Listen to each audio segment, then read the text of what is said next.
सर्वांना जय भीम, जय शिवराय, जय संविधान. जरांगे पाटलांना मला एक सांगायचं आहे.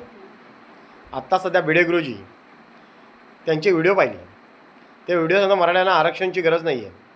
मराठीचे समाज पूर्ण देश चालवणार आहेत. देश कुठल्या बेसवर चालवणार आहेत?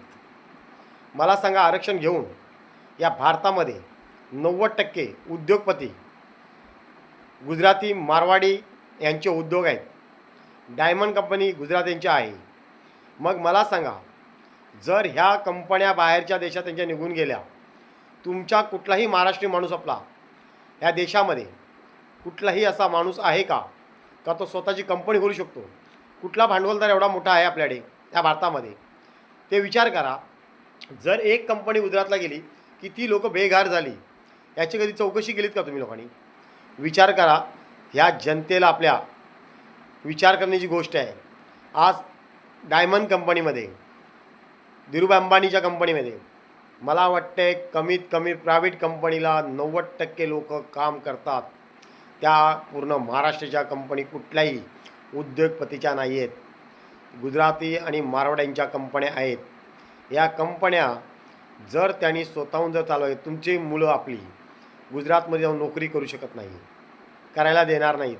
हे लक्षात आपण ठेवलं पाहिजे. मग या भारतामध्ये असा कुठलाही माणूस का त्याच्याकडे पैसा एवढा आहे का तो कंपन्या खोलून बसू शकतो, रोजगार देऊ शकतो? भिडेगुरुजी सांगतात का महाराष्ट्र सांभाळू. व महाराष्ट्राला काय देणार? विचार केलेत का आधी कधी? महाराष्ट्राकडे जमीन किती आहे ते बघितलेत का? काय जमीन आहे ते सांगा. सामान्य शेतकऱ्याकडे जमीन 2 एकर ना 3 एकर जमीन, त्या जमिनीमध्ये पीक पिकता येत नाही आहे, खाता येत नाही. महागाई एवढी आहे. विचार करायची गोष्ट आहे. साधारण आपण वाद करून साध्य काही करणार आहात? काहीच करू शकत नाही आहे. लक्षात ठेवा, भांडणाने कुठलाही विकास होणार नाही. शांतीने विकास भरपूर काही केलं जाईल. विचार करण्याची गोष्ट आहे. कारण प्रत्येक मुंबईला प्रत्येकाचा मुलगा आईवडिलांचं पोट भरतो आहे. या एक प्रायव्हेट कंपनीला गुजराती आणि मारवाड्यांच्या कंपनीमध्ये काम करतो आहे.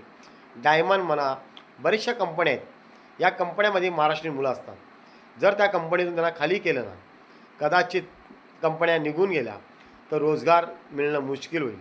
सरकारकडे किती लोकांना रोजगार मिळू शकतो? सरकार किती कंपन्या खोलणार? पहिल्यांदा रोजगाराचा विचार करा. या जगामध्ये, भारतामध्ये रोजगार उत्पन्न करा. या रोजगार मिळत नाही आहे तिथपर्यंत काही करू शकणार आरक्षण घेऊन. पण लक्षात ठेवा, बरीचशी मुलं ग्रॅज्युएशन होऊन प्रायव्हेट कंपनीला कामं करत आहेत. या सर्वांना मला हात जोडून सांगणं आहे का विनंती, सर्वांनी शांतपणे महाराष्ट्राचा विकास करा. हेच माझं सांगणं आहे. जय भीम, जय संविधान.